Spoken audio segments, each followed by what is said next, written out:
Baik, Bapak-bapak, Mama, setelah kita mengetahui permasalahan yang dialami lansia seperti masalah fisik atau biologis, lalu psikososial, yang ketiga itu spiritual atau rohani. Sekarang kita lanjut ke bagaimana mengatasi permasalahan kondisi lansia. Nah, masih ingat kelompok masing-masing ya, mama-mama, bapak-bapak? Nah, kelompok 1 di Ibu Unce itu saya membagikan pertanyaan masing-masing kelompok, sebentar bisa menulis jawabannya. Dengan kelompok 1, pertanyaannya, apa yang boleh dilakukan pada lansia?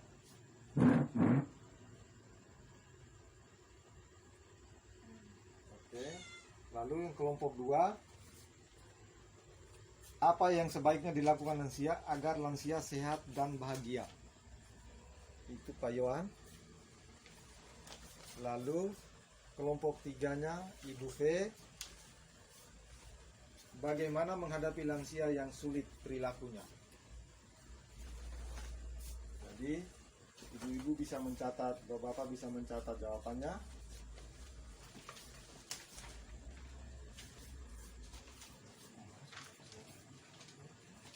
Ada yang sudah? Belum, Pak. Bilang bisa pertanyaan dulu, Pak. Kelompok kami. Ya, kelompok 2. Apa yang sebaiknya dilakukan pada lansia agar lansia sehat dan bahagia? Terus yang ketiga tadi cara memahami lansia yang sulit diatur atau? Bagaimana menghadapi lansia yang sulit perilakunya?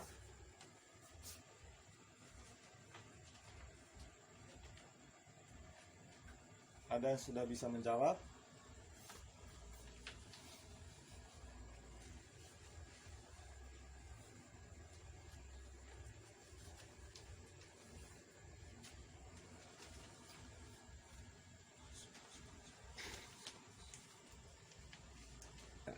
Oke, baik.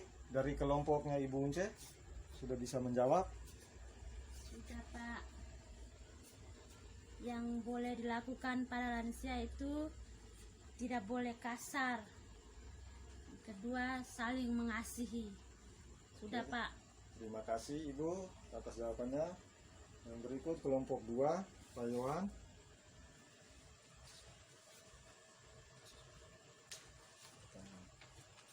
Bisa dibacakan jawabannya Pak Yohan? Kasih makan lansia yang bergizi lah. Baik, terima kasih. Kelompok berikutnya Ibu V. Untuk menghadapi lansia yang apa tadi, Bapak? Yang apa perilakunya itu kita harus sabar. Oke, terima kasih atas jawaban Bapak-bapak, Ibu-ibu. Jadi menghadapi lansia itu juga harus perlu kesabaran. Nah, jadi yang berikutnya saya akan menempelkan flip card ini. Nah, di sini prinsip melayani lansia. Nah, yang pertama, tidak memberikan stigma atau cap kepada lansia. Jadi kita tidak boleh mengatakan bahwa sudah seperti bahasa yang kita keluarkan keriput, jelek, itu tidak boleh. Nah, yang berikut, tidak mengucilkan, menghindari sikap sensitif, misalnya mudah marah, tersinggung. Jadi kita upayakan supaya jangan membuat lansia tersinggung. Yang berikutnya, tidak membesar-besarkan masalah. Ya, lalu yang berikutnya lagi, menghindari sikap belas kasih yang berlebihan. Nah, ada lansia memang tidak terima kalau kita terlalu memberikan kasih sayang yang berlebihan. Yang berikutnya, kemandirian, beri kesempatan pada lansia menunjukkan kemampuannya. Jadi kita juga bisa memberikan kesempatan pada lansia sehingga dia merasa bahwa dia masih mampu. Jangan sampai kita selalu apa yang dia mau kerjakan kita selalu ambil alih, akhirnya di situ membuat dia tersinggung. Yang berikut, keluarga sumber pemecahan masalah. Nah, jadi itu prinsip melayani lansia. Lalu yang berikutnya itu cara menghadapi lansia yang sulit perilakunya. Nah, itu kita bisa lihat di buku pintar halaman 18 sampai 19. Itu tetap menghormati dan menghargai lansia. Lalu berikutnya bersikap sabar dan bijaksana terhadap perilaku orang tua atau lansia.